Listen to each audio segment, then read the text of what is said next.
तो बात चाहे लमसम इन्वेस्टमेंट की हो या एसआईपी के द्वारा इन्वेस्टमेंट की, किसी भी तरह के इन्वेस्टमेंट के लिए यह फंड अच्छा जान पड़ता है।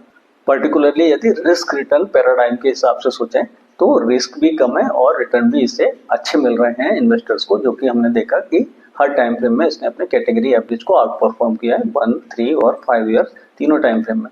5 ईयर से अधिक का डाटा अवेलेबल नहीं है क्योंकि फंड को एग्जिस्टेंस में आए अभी 5 ईयर्स ही हुए हैं। लमसम के लिए यह समय विशेष रूप से अनुकूल है क्योंकि आपको थोड़ा मार्केट में गिरावट पे एंट्री करने का अवसर मिल रहा है और ऐसे अवसरों का स्मार्ट इन्वेस्टर्स हमेशा इंतजार करते हैं और हमेशा उसका फायदा भी उठाते हैं।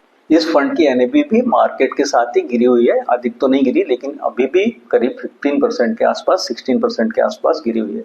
तो आपको इसके हाई से 16% नीचे से इस फंड में एंट्री करने का अवसर मिल रहा है। अब इसका यह मतलब नहीं है कि यहाँ से फंड गिरेगा नहीं या मार्केट गिरेगा नहीं। मार्केट गिर भी सकता है और भी गिर सकता है और यहाँ से टर्न लेके ऊपर भी जा सकता है। मार्केट को प्रिडिक्ट नहीं किया जा सकता। मार्केट में आपको यह रिस्क हमेशा ही रहता है कि मार्केट यहाँ से ऊपर जाएगा या नीचे जाएगा। मार्केट कोई फिक्स्ड रिटर्न इंस्ट्रूमेंट्स नहीं है।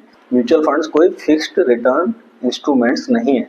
यहाँ पर वोलेटिलिटी का रिस्क मार्केट में आपको हमेशा ही रहेगा। तो उसी से बचने के लिए जो लमसम इन्वेस्टमेंट का स्टैंडर्ड तरीका है वह यह है कि आप अपने अमाउंट को कुछ इंस्टॉलमेंट में स्टैगर्ड करके इन्वेस्ट करें। सारा पैसा एक साथ ना लगाएं। अपनी रिस्क टेकिंग कैपेबिलिटी को देखते हुए, अपनी वोलेटिलिटी टॉलरेंस को देखते हुए आपके पास जो भी इन्वेस्टेबल फंड्स हैं उनको आप कई इंस्टॉलमेंट्स में डिवाइड कर लें।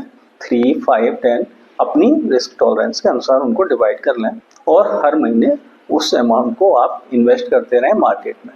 इससे क्या होगा कि आपको एक एवरेज प्राइस पे मार्केट में इन्वेस्टमेंट करने का अवसर मिल जाएगा, क्योंकि ना तो मार्केट का टॉप होगा और ना ही मार्केट का बॉटम। इस इन्वेस्टमेंट स्टाइल को रुपी कॉस्ट एवरेजिंग कहते हैं और यह पाया गया है कि इसको फॉलो करने से आपको बेहतर रिटर्न्स मिलते हैं बजाय इसके कि आप एक ही बार में सारा पैसा लगा दें, क्योंकि वह स्पेकुलेशन करने के समान है। क्योंकि आपने एक ही बार में पैसा लगाया और वहीं से मार्केट ऊपर चला गया, जिसकी संभावना बहुत कम ही होती है, तब तो आपको फायदा हो जाएगा। लेकिन वहां से मार्केट नीचे चला जाता है तो आपका इन्वेस्टमेंट करते ही आप नेगेटिव जाने लगते हैं और आपको काफी उससे टेंशन होता है और रिटर्न्स भी आपको अच्छे मिलने की संभावना थोड़ी कम हो जाती है।